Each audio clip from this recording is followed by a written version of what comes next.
Alhamdulillah wassalatu wassalamu ala Rasulillah wa ala alihi wa sahbihi wa mawalah. Pemirsa yang berbahagia, tentu saja kita pernah sakit dan kita pernah berobat ke dokter. Kira-kira kalau kita perhatikan, dokter akan memberikan 3 saran, 3 tahapan untuk mengobati sakit yang kita derita. Saya gambarkan di sini ada sebuah segitiga. Sebut saja segitiga kesehatan. Dokter ketika mengobati kita, saran yang pertama yang akan diberikan adalah menjaga kesehatan, menjaga kekuatan fisik. Dokter akan sarankan banyak istirahat, jangan banyak pikiran, makan makanan yang bergizi, dan kadang tidak lupa dokter memberikan kita multivitamin. Kemudian tahapan yang kedua, dokter akan menyarankan kita beberapa pantangan. Sakit seperti ini tidak boleh makan A, tidak boleh makan B, tidak boleh melakukan aktivitas seperti ini, dan seterusnya.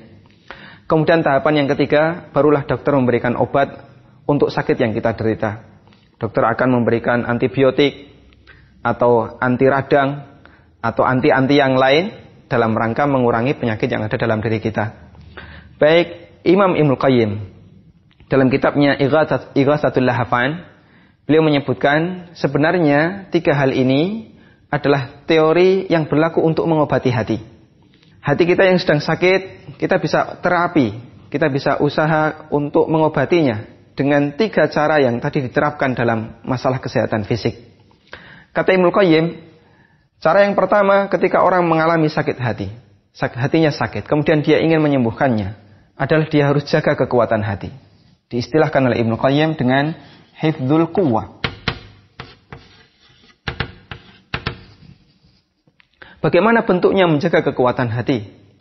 Kata Ibnu Qayyim, bentuknya adalah dengan kemudian beriman kepada Allah, banyak melakukan ketaatan, mendekatkan diri kepada Allah, atau secara umum semua bentuk ibadah itu akan menjadi hifdzul quwwah, penjaga kekuatan bagi hati manusia. Karena Allah Subhanahu wa taala mensifati wahyu, mensifati apa yang diturunkan kepada nabinya sebagai sumber kehidupan bagi hati. Karena itu bagian yang terpenting agar orang bisa memiliki hifdzul quwwah, penjagaan kekuatan bagi hati, adalah dengan banyak belajar, memahami zikrullah, memahami peringatan yang Allah turunkan. Allah Ta'ala berfirman, وَكَذَلِكَ أَوْحَيْنَا إِلَيْكَ رُوحًا مِّنْ أَمْرِنَا مَا كُنْتَ تَدْرِي مَا الْكِتَابُ وَلَا الْإِيمَانُ وَلَكِنْ جَعَلْنَاهُ نُورًا نَهْدِي بِهِ مَن نَّشَاءُ مِنْ عِبَادِنَا. Demikianlah kami turunkan kepadamu ruhan min amrina, ruh dari ketetapan kami, yaitu wahyu Al-Quran. Kita lihat Allah Subhanahu wa ta'ala menyebut wahyu dengan ruh, karena wahyu adalah sumber kehidupan bagi hati manusia. Maka wahyu, kita mempelajari Al-Quran dan Sunnah, kemudian berusaha mengamalkannya, itu adalah sumber kekuatan bagi hati, sumber kekuatan bagi hati manusia. Kemudian Allah Subhanahu wa ta'ala menyebut bahwa wahyu juga merupakan nur. Walakin ja'alnahu nuran nahdi bihi man nasha'u min ibadina. Dan aku jadikan wahyu ini sebagai cahaya karena dia menjadi sumber kekuatan bagi hati. Yang dengan itu aku beri petunjuk siapa saja di antara hambaku yang aku kehendaki. Karena itu pemirsa yang berbahagia, dengan kita banyak belajar dan kemudian berusaha mengamalkannya, memiliki ilmu yang nafi', memiliki ilmu yang bermanfaat, sejatinya kita sedang menjaga hati kita, menjaga kekuatan bagi hati. Kemudian yang kedua, sebagaimana dalam penyakit fisik, kita disarankan oleh dokter untuk menghindari segala bentuk pantangan, segala bentuk yang bisa memperparah sakit yang ada dalam diri kita. Maka kata Ibnu Qayyim, demikian pula bagi orang yang sakit hati.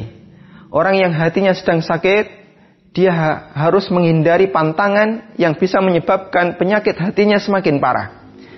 Yang diistilahkan oleh Ibnu Qayyim dengan al-hamiyah minal amrad al-jadidah.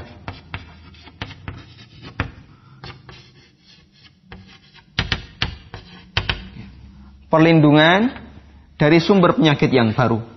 Hati sudah sakit, maka jangan diperparah dengan adanya penyakit yang baru. Kemudian lanjut Ibnu Qayyim, apa yang dimaksud perlindungan dari sakit yang baru? Penyakit bagi hati manusia, sumbernya adalah semua perbuatan dosa dan maksiat serta penyimpangan yang dilakukan oleh manusia. Ketika kita melakukan berbagai macam maksiat, baik yang besar maupun yang kecil, baik dosanya tersembunyi maupun terang-terangan, semua itu adalah sumber penyakit bagi hati. Karena itu kata Ibnu Qayyim, cara untuk kemudian menghindari adanya penyakit yang baru adalah al-iqla'.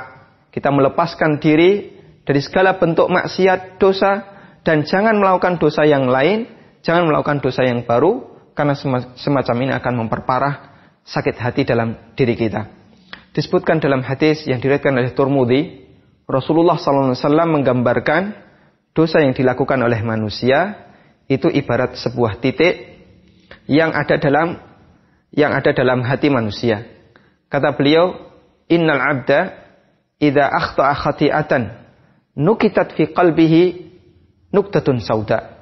Apabila seorang hamba itu melakukan satu kesalahan, maka dititikkan dalam hatinya satu titik hitam. Fa idza huwa istaghfara wa taba wa naza'a sukila qalbuhu. Apabila dia minta ampun, memohon ampun, bertaubat, maka hatinya akan dibersihkan. Fa in ada zita hatta ta'lu qalbahu. Namun kalau dia kembali mengulangi maksiat yang dia lakukan, akan ditambahkan titik hitam yang lain sampai titik hitam ini menutupi seluruh permukaan hatinya. Nah, ketika seluruh permukaan hatinya sudah ditutupi dengan titik hitam, maka akan sangat sulit ada tembusan hidayah yang bisa menyentuh hatinya. Karena titik hitam ini akan menghalangi dirinya untuk mendapatkan petunjuk yang baru dari Allah Subhanahu wa taala. Kemudian berikutnya yang ketiga, dokter menyarankan ketika orang sakit dengan memberikan obat, dengan memberikan obat untuk menghilangkan penyakitnya. Dan kata Ibnu Qayyim, dalam penyakit hati juga demikian, orang bisa menghilangkan penyakit hatinya dengan istifragh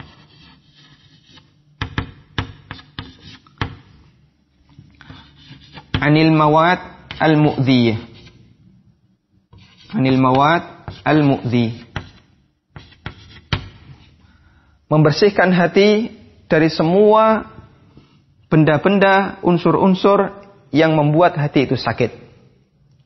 Bagaimana bentuknya? Jelas Ibnu Qayyim, bentuknya adalah dengan bertaubat, beristighfar kepada Allah Subhanahu wa taala. Karena dengan orang itu bertobat dan beristighfar, maka hatinya akan dibersihkan oleh Allah Subhanahu wa taala.